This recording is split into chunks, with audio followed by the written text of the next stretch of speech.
It's noon, and I'm wearing my I'm wearing my pajamas because literally I just woke up like 30 minutes ago, maybe. Um, but surprisingly, when I first woke up, the first thought I didn't have was shame and embarrassment over waking up so late. That was my second thought. My first thought was, oh my god, my turtle looks amazing because I elevated his tank. Okay, so I know I've talked about this a lot. Like, a lot, and it's been months. This just shows you how much of a procrastinator I am, and like in everything I do, I'm a procrastinator. It's not just work, it's literally, I'm a procrastinator getting bed out of bed in the morning. Like, that's ridiculous. Like, I need to like fix my life. Like, it's a lot. Like, it's just the fuck. Ugh. Okay, so anyways, so like he has this shelf that I stole from my dad's place because he used to have a fish aquarium. But my turtle's tank is obviously bigger than a fish aquarium. So like we were like, what are we gonna do about this? Like, this is like measurements like not okay. And like I was terrified that if I put it on there incorrectly, like it would tip over and like my turtle would die and the glass would shatter and blah blah blah blah blah, like all these years. And I was like, no, we need to get like a platform. And so I didn't spend it. I feel so bad. Like, I waste so much money doing stupid things. And it's not my money that I waste other people's money because I don't have my own income. So that's going to be great when I have my own income and I'm wasting that money. Like, at least then I won't feel guilty about wasting other people's shit, though. Like, that's the one benefit of having my own income, I guess, and wasting it. But anyways, I thought we needed a platform because I was terrified of it tipping over and shattering and blah, blah, blah. And, like, my uncle looked at me and was like, yeah, that would be bad. So we ended up getting a platform, this wood piece. And I went with my friends and we painted it like crazy. And it was amazing. And it was, like, super fun time. And I don't regret it. Like, this wood platform is bomb. I love it so much. But it's not painted on both sides, so we need to paint it on both sides. But also, I elevated my turtle's tank and like was just like, let's just try to see if it will be on the shelf and be okay. And I did, and it's perfectly fine. Like, there's maybe 2 inches off the edge, but it's not nearly enough where it's gonna tip over and shatter. And like, I was just being dramatic as a bitch when I thought I needed this platform. But I'm not mad about getting this. I'm kind of mad at getting this platform because this platform was unnecessary. But it also holds a lot of memories and sentimental value now that my friends and I have painted it. So I don't want to get rid of it. So like, I'm gonna like hang it up or something. Or you know what I could do? I could like make a corner and like just like, oh my god, you know what I could do? Like, you know how I like have like my little wall corner where like I have my friends' art and stuff? I could make like an art corner, or like literally like a literal art corner, and like put this as like the backdrop of it, and then like have like all of my friends' art and like everything that my friends and family have given to me, and just like hang it up. And like, oh my god, that would be so cool. Oh my god, I want to do that. Also, I want to redecorate my room, but like, I'm not I have to clean it first because it's a mess. I mean, it's a walkway. Like, there's just stuff on the side. And then like this bookshelf. Do I need to give into this bookshelf? Like, it's a disaster. It's really not. And I don't even have a sheet on my bed because I changed my sheet. I took off my dirty sheet like 2 or 3 days ago and have not put a new sheet on because I was lazy and like in a moment, and I was just like, I don't want to move. So yeah, that was bad. I don't know. But anyways, so the reason that I wasn't full of shame and like upset and like probably would have stayed in bed like all day again and like been all depressed and shit like I was like pretty much this entire like summer so far. Nah.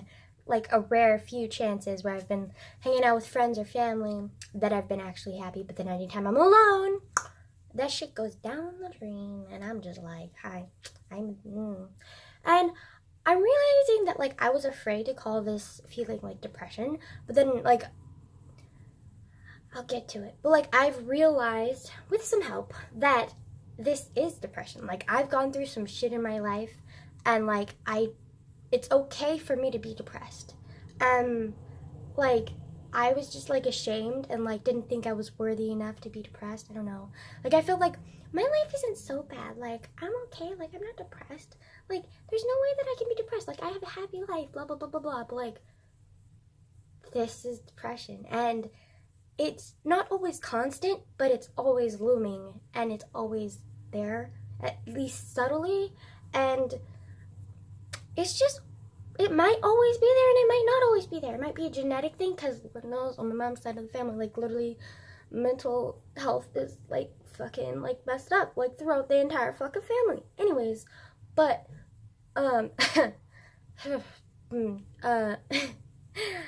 anyways, so like it might be genetic or it might just be because like my past, I don't know, but like I have depression and I just need to accept that and move on, because like I was in denial for the longest time. Like I've just been kind of like, I have this thing where I hate admitting weaknesses, because I feel like from like my entire life I've kind of been like faced with weaknesses. Ugh.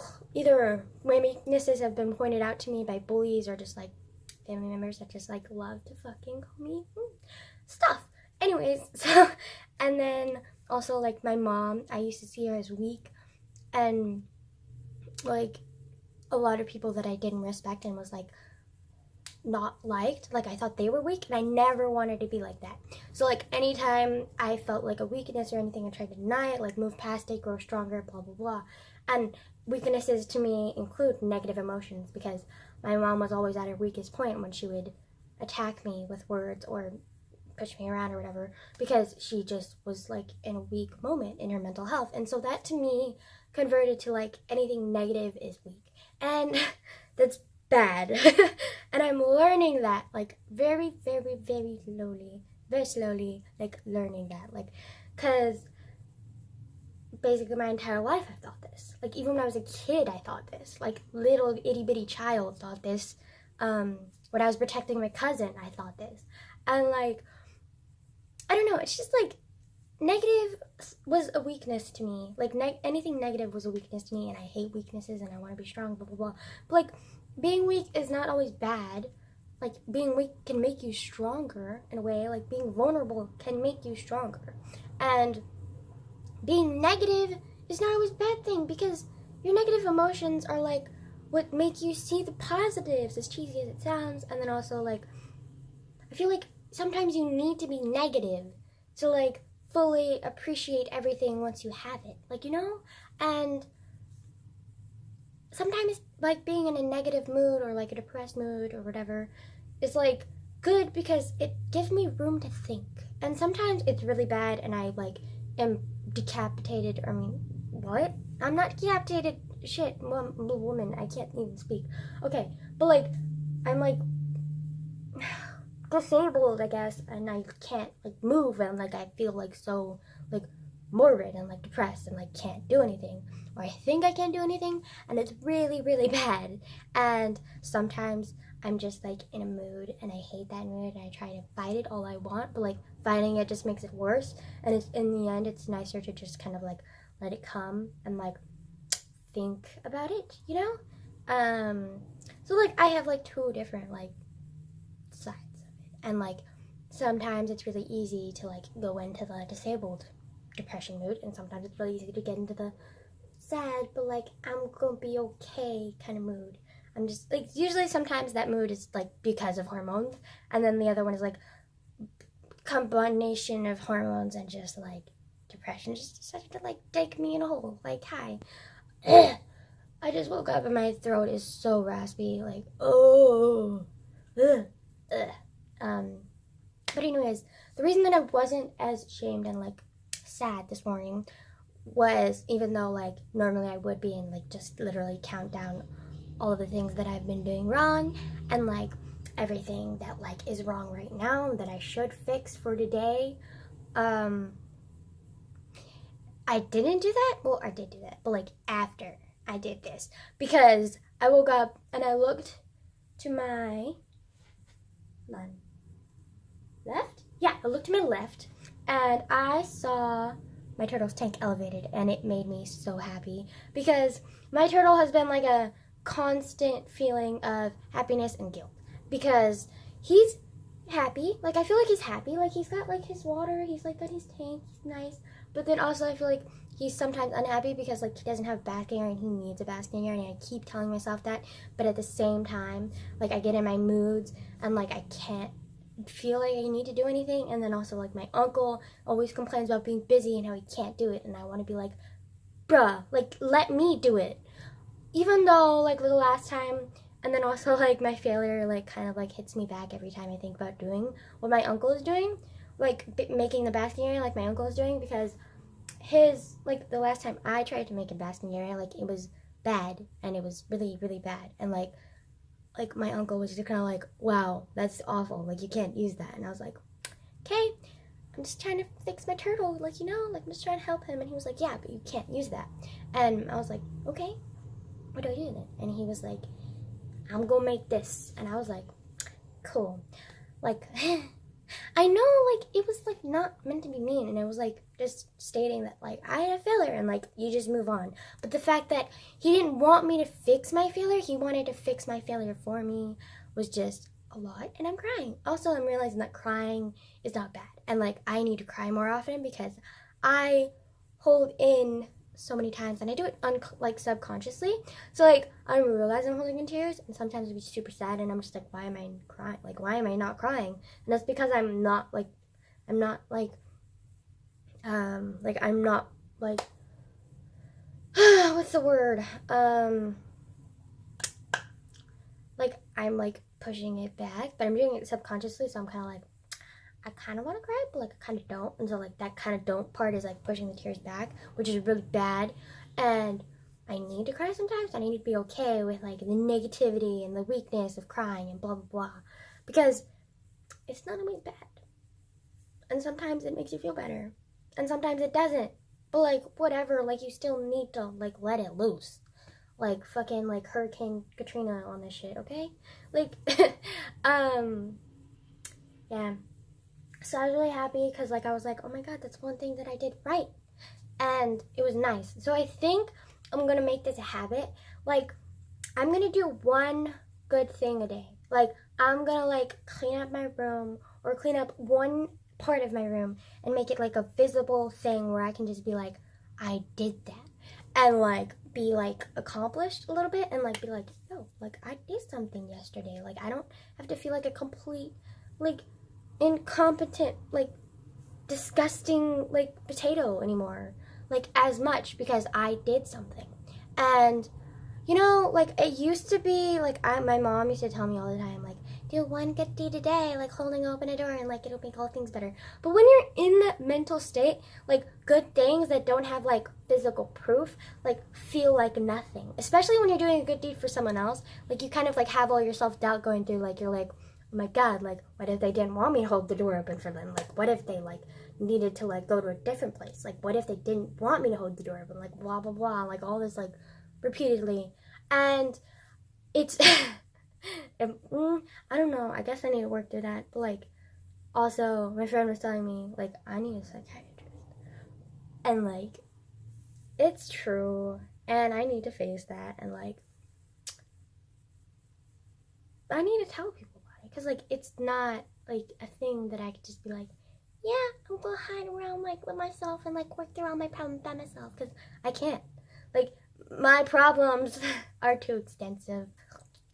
Like being with people helps, but it's not a solution. And talking to you guys helps, but again, it's not a solution. Like I need to talk to someone who can actually give me like psychiatric advice and like professional advice, and like I need that. And she was telling, like, I kind of already know this, like, because kind of obvious. Like, I've been trying so long to take care of myself and, like, fix myself by myself and, like, too ashamed to talk to other people about it.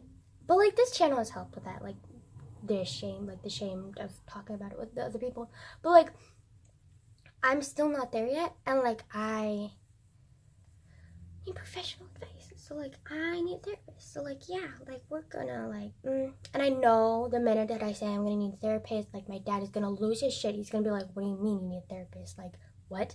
And my uncle, he's probably going to be the most understanding, which is amazing and like kind of sad because I haven't seen him in like so many years, and he's like the most supportive in my family right now, which is just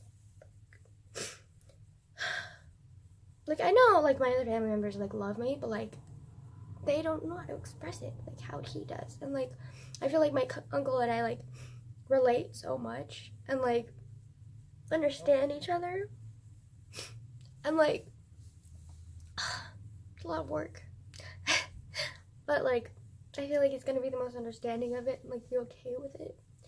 And then like my mom is gonna lose her shit too, because she's gonna blame herself and she's gonna be like, oh, it's because of what I've done. And part of it is because of that, but then like part of it is just because like I can't help depression and like I need help. But like that's not her fault. Like it's not totally her fault. And like it's just like build up of everything and like not taking therapy. Like pretty much my entire life I haven't taken therapy. Aside from like this one like small like I think it was like maybe 6 months that I tried therapy and I hated it. And like it was just like endless people who like, and I was still considered a kid because I was like maybe 11 or 12 at that time. And like people would always like be like, so what did you mean with your like your half brother? Because like I was like forced into therapy by like the cops pretty much, and my mom pretty much, because I was raped. So like you need therapy for that. And like I had nightmares every day, like night terrors, whatever the fuck you want to call it, and like hallucinated and like just was afraid of, like I was already like a very sensitive child, but like that just made everything worse. And like I was literally afraid of my own shadow. Like I was traumatized, I guess, and like just was trying to hide it and be like, yeah, I'm fine. Like, like I've just always had a habit of like hiding my like weaknesses. And like that's not good. But like it's just what I do. But like I need to fix that. And like I'm working on it. And also need to get therapy. Like goddamn woman. Like because I had therapy when I was a kid, like purely because of that, and it was kind of like on a time limit, and like it wasn't like gonna be like a long-term solution. Like they were just kind of like, she needs therapy because she's like a child who's like going through some shit, and like it's kind of a requirement to give her therapy. Like that was literally what happened. And so I was taking therapy, but I hated it because every single person like was super intrusive, and they just, to me, they looked like bugs who were like, oh my god, you mean they look like frogs? And I was their bug, and they were just staring at me in anticipation with their little beady eyes. I remember distinctly that's what I thought of almost every single one of them. And like it was scary and creepy, and I didn't like it. And like I hated how they kind of like treated me like a kid, and were like, okay sweetie, we're gonna start with this. And I hated being like downgraded, and like how they were like, just, I don't know, like I felt like they expected something from me and I wasn't ready to give them anything, and I was still in denial and like blah blah blah, and they should have like approached me better about that, but like they weren't. So like yeah, anyways, so like I went through like at least 5 or 6 therapists who were almost exactly the same, and like I hated them. And then eventually I started like needing something. Like I wanted like, okay, like I wanted support, and like so I would cling to these I remember the first like therapist, like I think she was like the 6th one, and she was the last one until I found like the perfect therapist. But like anyways, like I started clinging to certain therapists because like I just needed affection. And this one therapist, she was very professional, and I personally don't think she should have been working with kids. But she was very professional, and like she was a good therapist. Like I liked how like professional and crisp she was, and I didn't like how I liked how she didn't baby me. And I think that's why I started clinging to her. But then when I cling to someone, I get very like literal clingy, like koala bear-esque. Like I like hug them, like I do that. And she's not one of those people who's like with like physical affection. And as a kid, like that's like insane, because like all you know is physical affection, because like you don't really know to express your words very well. So like you show it through physical affection. And the fact that she like didn't like that, like I was confused. I was like, oh my god, she hates me, like blah blah blah blah blah, like. And so like she didn't work out, obviously. And then we moved on to my 7th one, I think, and she was amazing. She was like really sweet. Like she was like, I have all these toys. If you want a toy, you can grab a toy. If you don't want a toy, that's fine. Like, we could talk. I remember that was one of the first things she said to me, and she was totally cool. Like, she literally, like, she had her little chair, like her little swivel chair or whatever, and she would literally, like, sit on the ground and be like, I want to be on your level, or, like, I want you to be comfortable. So, like, you stay in the chair, or the couch, because I had a couch, therapy on a couch, right? Anyways, so, like, I would sit on the couch, and she would sit on the floor, because she, like proclaimed every time she did it, like, I want you to be comfortable, and if that means, like, you're higher than me, or if you're sitting on the ground with me, that's fine. I just want you to be comfortable and not uncomfortable, so, like, I'm not going to sit in the chair and be higher than you, you know? And I just loved that about her, and I thought she was amazing. Like, she would let me, like, like, do stuff, like, on my own. Like, I, used to do a lot of role playing with my toys a lot when I was a kid, and I told her about this, and she's like, you want to do that? And I was like, maybe.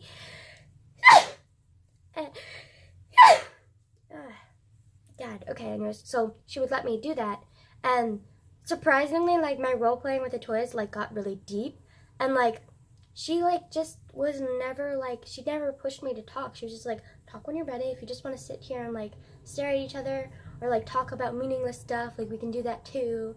Or if you want to, like, play with the toys, like, whatever. And I was just, like, I felt so relieved, because I was, like, she's normal.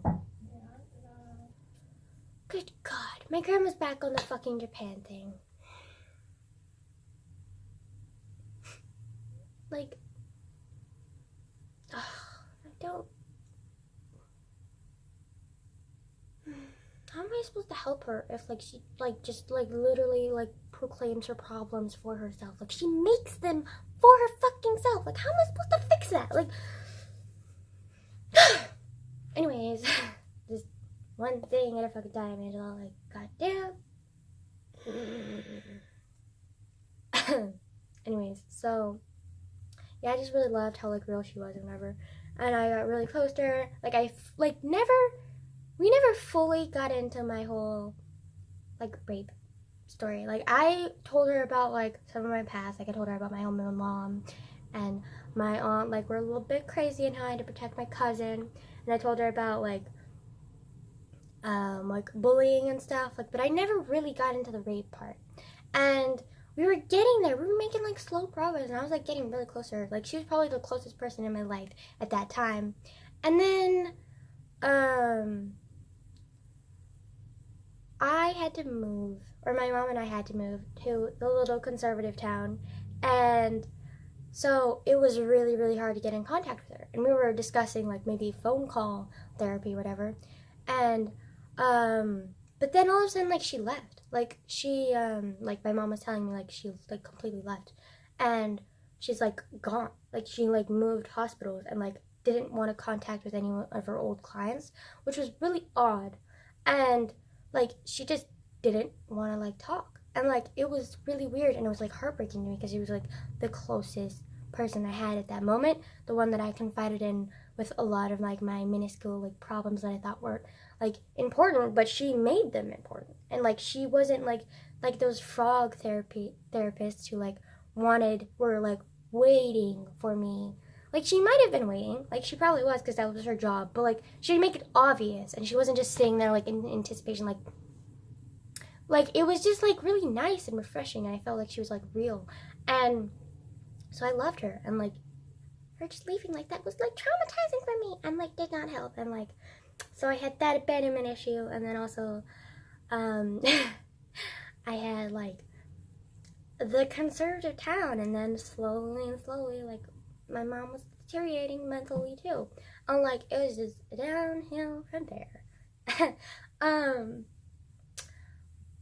But anyways, so, like, I'm just gonna, like, have a, like, better, like, understanding of, like, what to do. And I made make this a 2-part video, because, like, I have a lot to talk about.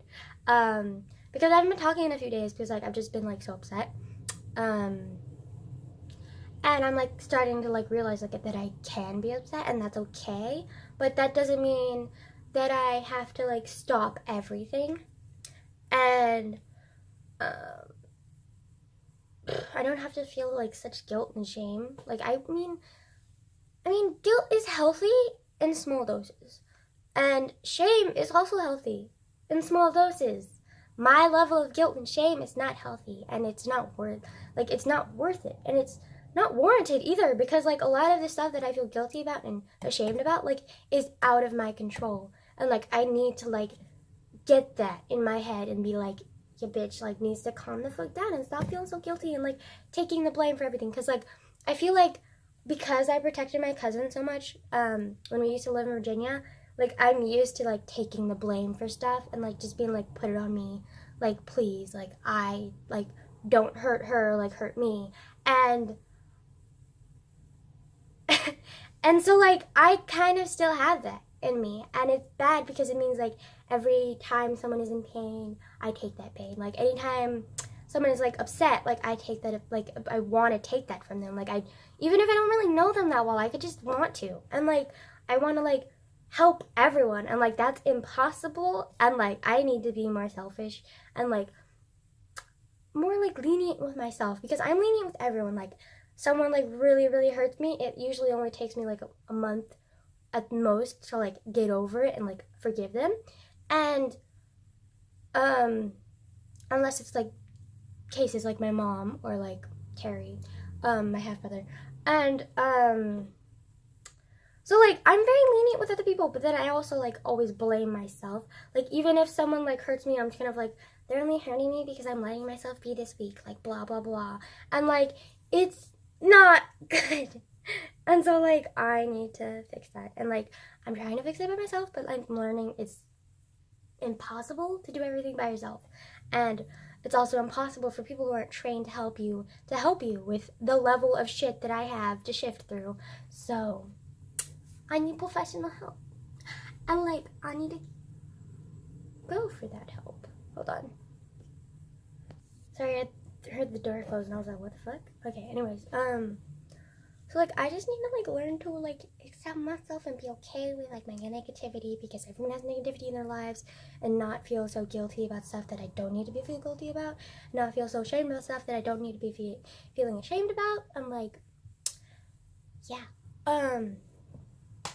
Also, my god, I made new friends, and like it was really awesome, and like it was totally unexpected. But like a lot of the unexpected things and things that like you would normally never do are like the best things, and like change your life.